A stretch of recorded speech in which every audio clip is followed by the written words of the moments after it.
السلام عليكم ورحمة الله وبركاته من قناة أسرار وقصة. النهاردة جايباكم 10 أسرار، 10 وصفات، 10 وصفات سحرية لعلاج نزلات البرد والسعال. يلا بينا نشوف الفيديو. تنتشر عندنا نزلات البرد المصحوبة بالسعال هذه الأيام، وخصوصا الواحد في الوقت ده بنخاف إن هي تكون في حاجة، فلازم نعالج الحاجة بسرعة قبل ما تقلب بحاجة تانية بعد الشر، خصوصا من الاضطرابات المناخية التي تصاحب التغيير في فصول السنة واللي بيجيب نزلات البرد. وعادة ما تسبب أعراض نزلات البرد من إفساد اليوم للشخص المصاب الذي يعاني من انسداد في مجرى التنفس. الإنسان المريض نفسه بيحس نفسه مش طايق نفسه ولا طايق اللي حواليه.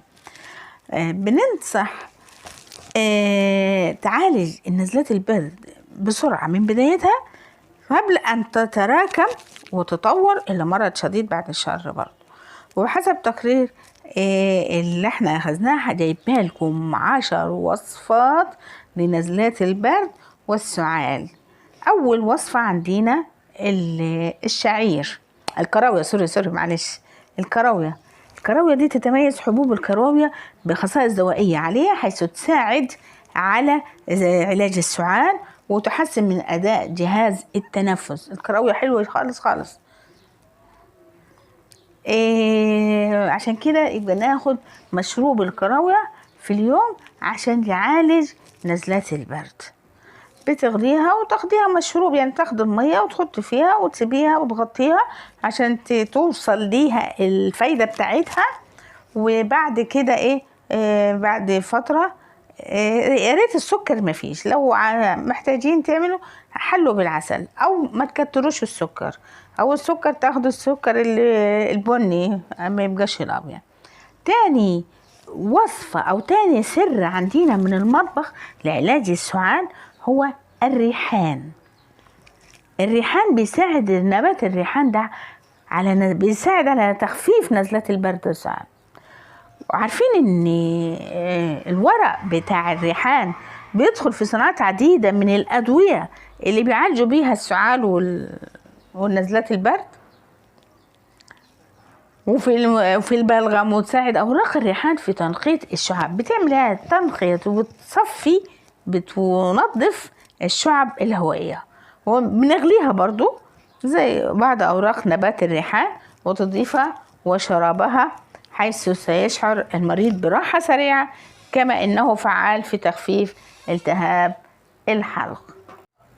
أما الوصفة الثالثة هي القرفة. القرفة لها خواص مضادة للالتهابات، وكمان مضادة للأكسدة والفيروسات والبكتيريا، وثبت فعاليتها في الوقاية من نزلات البرد. هنعملها ازاي؟ القرفة دي هنستعملها ازاي؟ ربع معلقة من القرفة مطحونة هتحطها على معلقة كبيرة من العسل النحل، وتناول المعلقة الصغيرة دي من ذلك هتلخبطهم مع بعض مرتين يوميا لمدة 3 أيام. يبقى القرفة هتحط منها معلقة وتحط عليها معلقة كبيرة من العسل وتلخبطهم مع بعض، وتاخدها المعلقة دي مرتين في اليوم. طب لكم يوم؟ لمدة 3 أيام. هتاخد نهاية لأشد أنواع تقضي عليها على طول، أشد أنواع نزلات البرد.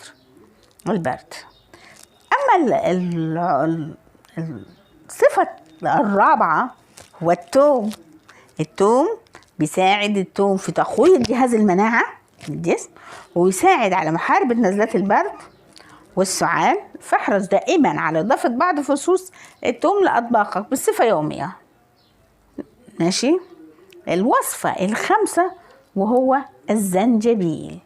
الزنجبيل ده بقى غني بمضاد الفطريات والأكسدة ومضادات الفيروسات، لذلك فهو فعال جدا في علاج نزلات البرد. بدأت بتشرب الزنجبيل لتخفيف من السعال والتهاب الحلق.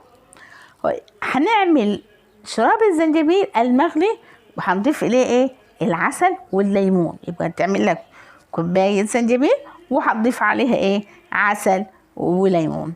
ليه العسل والليمون؟ عشان العسل والليمون بيزيد وقوي جدا لمكافحة نزلات البرد والسعال.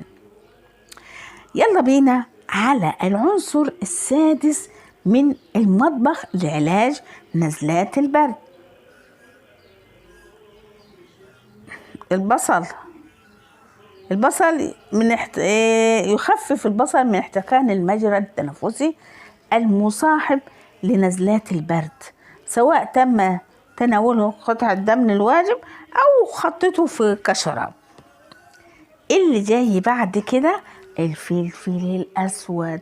عارفين إن الفلفل الأسود المطحون لو حطيته على معلقة عسل وتاخدها تناولها بصفة منتظمة في الصبح، ده تأثير إيجابي جدا في القضاء على نزلة البرد. يبقى معلقة العسل هتحط عليها فلفل مطحون، حلوة خالص خالص خالص. طب اللي معانا ملح الطعام.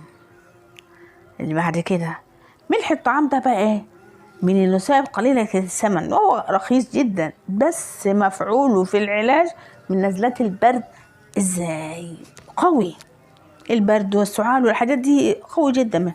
طب ازاي هناكل ملح الطعام؟ لا مش هتاكله. تجيب كوباية مية وتحط فيها شوية من الملح وتعمله زي محلول، والمحلول ده بتروح تعمل بيه غرغرة، لأن تسريعه وتأثيره سريع جدا في تهدئة التهاب الحلق. يبقى هتعمل خليط من الملح والمية وتتغرغر بيه، هيقضي على البكتيريا والفطريات اللي بتكون في الحلق واللي بتسبب الالتهابات دي. الكركم بقى، الكركم بينصح الخبراء بالكركم لما له من خواص مطهرة، هو مضاد للالتهابات، ويمكن مريض يعاني من نزلة البرد أن يضيف قليل من الكركم إلى كوب الحليب. يعني تجيب كوباية لبن وتحط شوية من معلقة بسيطة من، أو على حسب حتة بسيطة من الكركم الدافي، اللبن بيكون دافي، وتحط عليه الكركم وتشربه يوميا، هتحس بتحسن كبير وسريع. وعلى فكرة بيحتوي الكركم على الكركمين. الكركمين ده عنصر فعال مضاد للبكتيريا والفيروسات، وله تأثير قضاء على السعال. وعلى فكرة كمان برضو الكركم ده بيعالج خشونة الركبة. يعني لو شربته وحطيته على معلقة من غير أي حاجة ومع مية دافية، تشربها يوميا مرتين أو مرة على حسب مقدرتك، ده حلو جدا جدا جدا لعلاج خشونة الركبة. وكده بنتهينا من الفيديو. ما تنسونيش باللايك والشير والاشتراك وتفعيل الجرس حتى يصلكم كل ما هو جديد. واللي عمل اي وصفة يا ريت يبعت لي في التعليق ويقول لي انا عملت الوصفة الفلانية ونفعت معايا. والسلام عليكم.